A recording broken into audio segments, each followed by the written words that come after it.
Hey guys, welcome to my YouTube channel. In this video I'll be showing you how to draft pattern for this bodysuit. So for this particular bodysuit I used a spandex material. You can decide to use Ankara fabric or whatever it is you have. Let's get started. So you are going to be folding your brown paper in two, and after folding it in two, you take out your 1/2 inch from the up part and just draw your line across.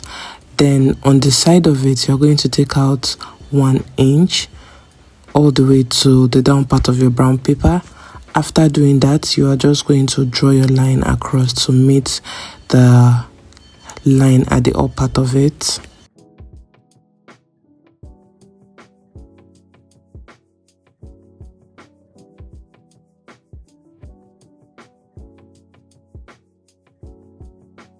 So the next thing I went ahead to do was to insert my shoulder to nipple measurement and also my shoulder to waist measurement, or my half length measurement as most persons know it as.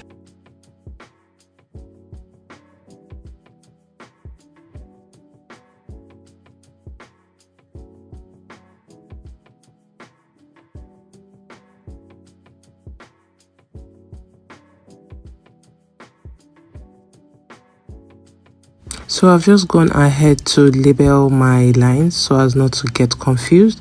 This is shoulder to nipple, the half length, and the hip line. So for my hip line I used 8.5 from my half length measurement, and then from my crotch depth or crunch line I used 13.5. Depending on your size, you can decide to use 14 or 12 depending on your size. Now I went ahead to draw the lines across to the other end of it. Then I labeled it as well so as not to get confused.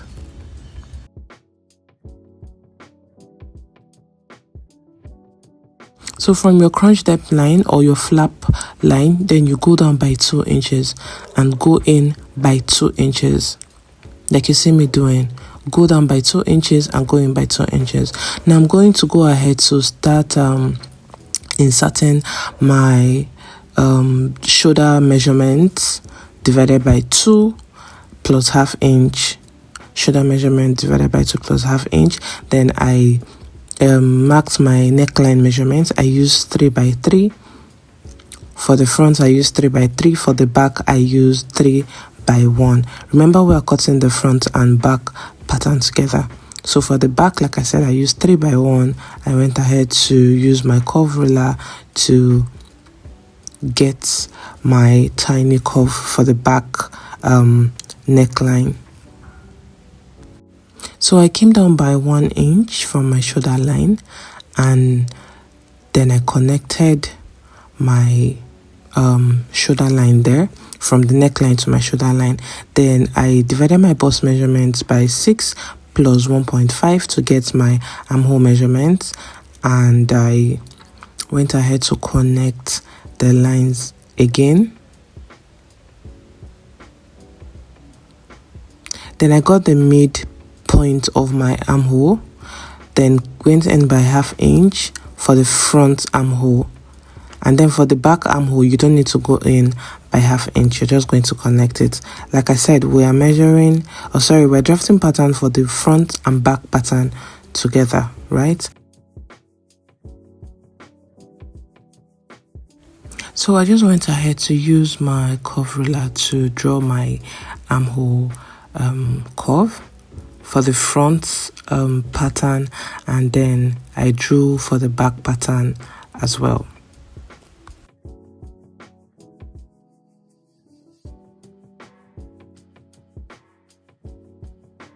So the next step is to insert your bust measurements. If you want it to be a little bit fitted or very fitted, you can -1 from all your measurements. -1 from your bust measurements, -1 from your round waist measurements. So that was what I did, because remember we're using a spandex material, so it is very, very stretchy. So I removed 1 inch from all of my measurements.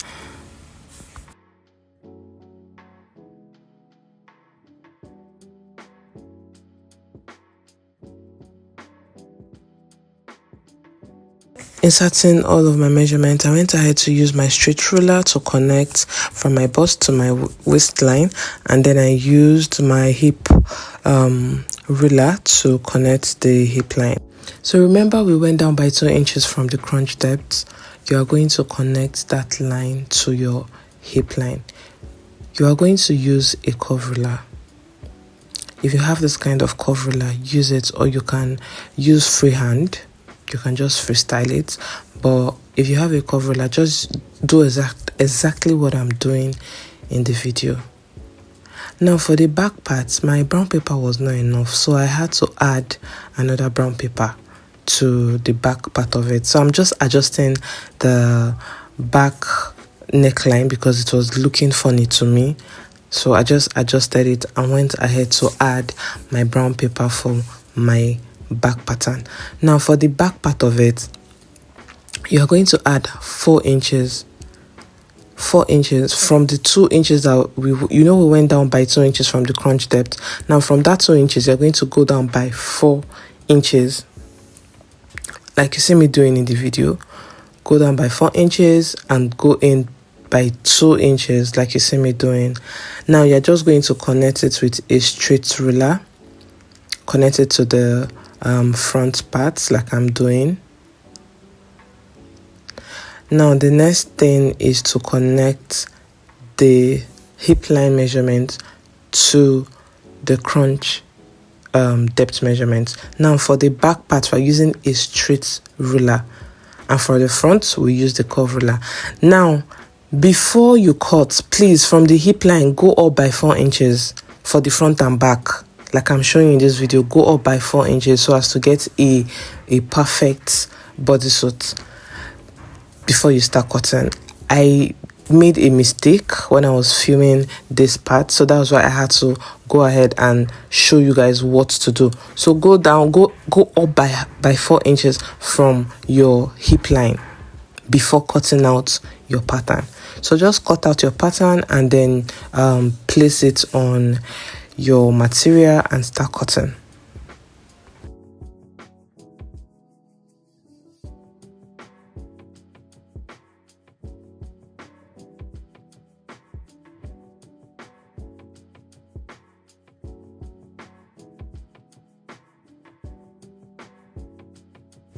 So I just went ahead to label the front and back pattern so as not to get confused.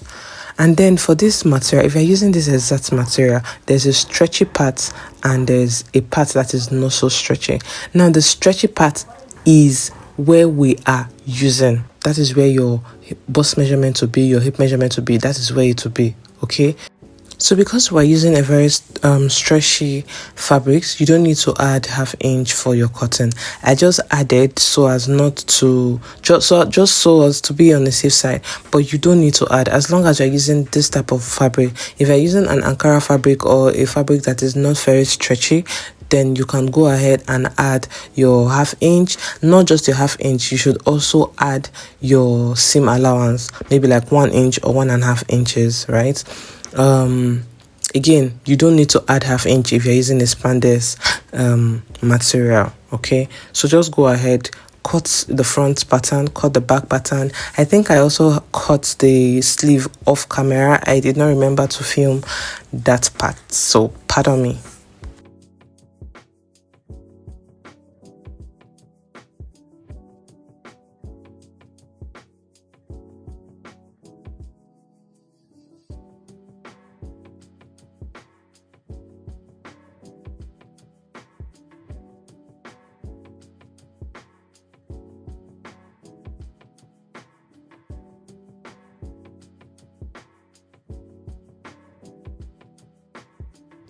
So after cutting the front and back pattern, you're just going to place it on each other, close the shoulder parts, close the sides, and that's basically it. Very easy, piece of cake. So this is after I've closed the shoulder and closed the side. This is what I have. Then this is the sleeve. So I went ahead to attach the sleeve. Now for the sleeve part, remove 1 inch as well, either 1 inch or 1.5, depending on how fitted or how tight you want it to be. So now I'm working on the neck area. You're going to fold the neck in two and measure what you have. Now whatever you have, you're going to get another fabric. So for my neckline, I think I got like 11 inches. So I removed 1.5 inches from the 11 inches because we are doing like a bias kind of thingy. I just went ahead to remove 1.5 inches. Again, because I'm using a stretchy fabric and I'm using the stretchy parts. So I removed 1.5 inches so that by the time I attach this part is going to like rest on my neck. It's not going to be having like a funny look or having extra whatever. So I just closed it, and then after closing it, the width of this material that I cut, so just 1 inches or 1.5 inches that I cut. Then after closing it, I just went ahead to make sure that line, that is where I closed it, aligns with one part of the shoulder. So just use a pin and just hold it down together before sewing it on your machine. Now when sewing it, please make sure to sew the front part first. Sew the front part first before you sew the back part. And while you are sewing it, you have to be dragging the neck a little bit, not the neck of the body, so the neck of, that is the neck that we cut out. Please pardon my voice over. Then after doing that, you just go ahead, fold the down part of it, and you are done. Very easy. So this is what it looks like after I was done making it. Thank you so much guys for watching. Please, if you've not subscribed yet, please do well to subscribe, like, comment, and follow for more. Thank you so much guys. Bye.